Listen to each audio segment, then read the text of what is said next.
সন্দেশখালীর খবরে প্রথমে আসি, কারণ আবারও যেটা আমরা জানতে পারছি, সন্দেশখালীতে আবারও 144 ধারা জারি হয়েছে। ধামাখালী, সরবেরিয়া বাজার, রাজবাড়ি এলাকাতে আবারও 144 ধারা। কি কারণে আবারও 144 ধারা একটু জানার চেষ্টা করব।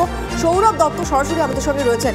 সৌরভ, আজকে তো সিপিএম এর সন্দেশখালী অভিযান রয়েছে, সে কারণে কি আবার নতুন করে এই 144 ধারা জারি করে দেওয়া হলো? দেখো, সিপিএমের সভা তো রয়েছে, সিপিএমের সভার পাশাপাশি বিভিন্ন রাজনৈতিক দলের কিন্তু আনাগোনা এখনও পর্যন্ত সন্দেশখালীতে লেগে রয়েছে।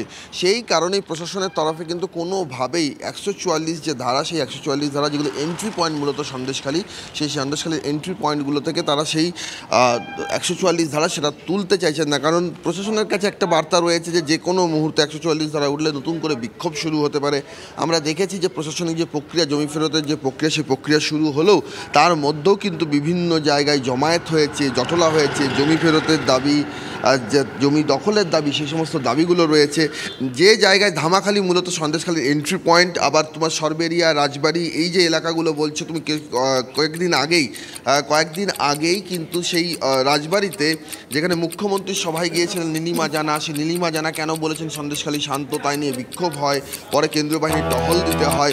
সরবেরিয়া এলাকার মধ্যেও কিন্তু বিভিন্ন জায়গায় ক্ষোভ রয়েছে, এখনও পর্যন্ত সেখানে জমি ফেরত বা দখল নিয়ে প্রচুর মানুষের মধ্যে ক্ষোভ রয়েছে, এবং সেটি কিন্তু সন্দেশখালী 1 নম্বর ব্লকের অন্তর্গত, নেজার থানার অন্তর্গত। ফলে সব মিলিয়ে এখনও পুরোপুরি পরিস্থিতি স্বাভাবিক হয়েছে। প্রশাসনের তরফে আমরা যেটা জানতে পারছি, তারাও মনে করছেন যে কোনো মুহূর্তে নতুন করে কিন্তু উত্তেজনা ছড়াতে পারে, অশান্তি ছড়াতে পারে। তাই বেশ নজর থাকবে। সৌরভ, সঙ্গে থাকো একটু।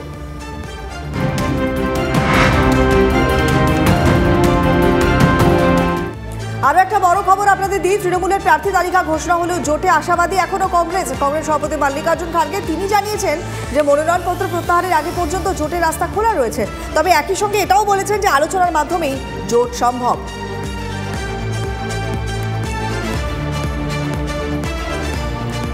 বিজেপিতে ফিরবেন অর্জুন সিং, ইতিমধ্যেই প্রস্তাব এসেছে, দাবি করছেন ঘনিষ্ঠরা। রাত পর্যন্ত অনুগামীদের সঙ্গে আলোচনা হয়েছে, আজ ফের বৈঠক রয়েছে।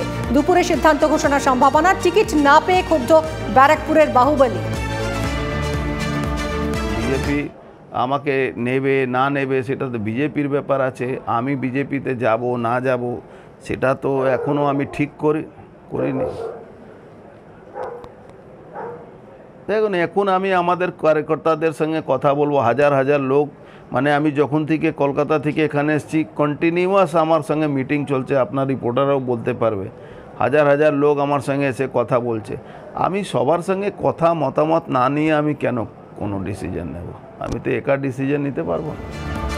কথা বলবো অনন্ত চট্টোপাধ্যায় আমাদের প্রতিনিধির সঙ্গে। অনন্ত, দল প্রতিশ্রুতি দিলেও তিনি সেই প্রতিশ্রুতি রাখেনি এবং পার্থভূমিকে প্রার্থী করা হয়েছে তার আসনে।